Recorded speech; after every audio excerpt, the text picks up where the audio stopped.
ቲክቶከሮች በተደጋጋሚ ጊዜ እያለቀሱ ለምንድነው ቪዲዮ የሚሰሩት? ከዚህ ጀርባ ስላለም አንድ ሚስጥር ልንገራችሁ። አሁን ላይ የወጣ ጥናት እንዳሳየው ከሆነም ሳድ ባይት በሚባል ሁኔታ በርካታ ቲክቶከሮችም እያለቀሱ ቪዲዮ ሲሰሩ ትመለከታላችሁ።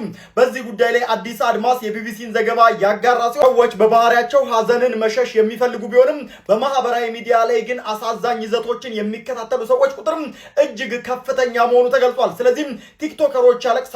ከለቅሶ ጀርባ ያለው በሚሊዮን የሚቆጠር ዶላር ደግሞ አሁን ላይ ይፋ የሆነ ይገኛል። እንደ ጥናቱ ከሆነ ታዲያ ቲክቶከሮች ራሳቸው እያለቀሱ የሚቀርጹበት አልፎ ተርፎም ደግሞ እንዴት ማልቀስ እንደሚቻል ስልጠና የሚሰጡ ገጾች ያሉበት ዋናው ምክንያትም ብዙ ተመልካች ማግኘት ማለትም ብዙ ገንዘብ ማግኘት በመሆኑ ነው ይላል። የማህበራዊ ሚዲያ ተጽዕኖ ፈጣሪዎች የሚከፈላቸው ይዘታቸው ለብዙ ሰው ተደራሽ መሆኑን ተከትሎ በመሆኑ ስኬታማ ለመሆንና ገቢያቸውን ለማሳደግም የሰዎችን ስሜት መኮርኮርና እንባን ለገበያ ማቅረብ ቀላል መንገድ ሆኖላቸዋል የተባለው። በአጠቃላይ ታዲያ የሀዘን ኮንተንቶች እውነትም ይሁኑ ሐሰትም የሰዎችን ከፍተኛ ትኩረት የመሳብ አቅም ስላላቸው ብዙ ቲክቶከሮችና ኮንተንት ክሬተሮችም በዓለም ዙሪያ ላይ ይሄንን በሰፊው ይጠቀሙታል የተባለው። ይሄ ነገር በእኛ ሀገርስ አለ ብላችሁ ታስባላችሁ? ኮመንት ላይ አሳውቁኝ።